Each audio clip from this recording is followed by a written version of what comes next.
To reset a Samsung dishwasher, start by turning it off and unplugging it from the power source or switching it off at the circuit breaker.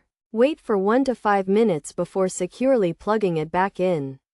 Next, tap and hold the power button on the control panel until the dishwasher turns off and then comes back on. After that, hold down the smart control button until AP appears on the screen.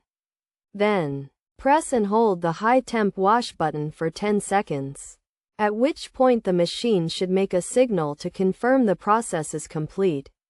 Wait for 10 seconds. Then turn off the dishwasher. Wait an additional 5 minutes before turning it back on. Finally, test the machine by running a short cycle, which should complete the full reset function. By following these steps, you should be able to successfully reset your Samsung dishwasher.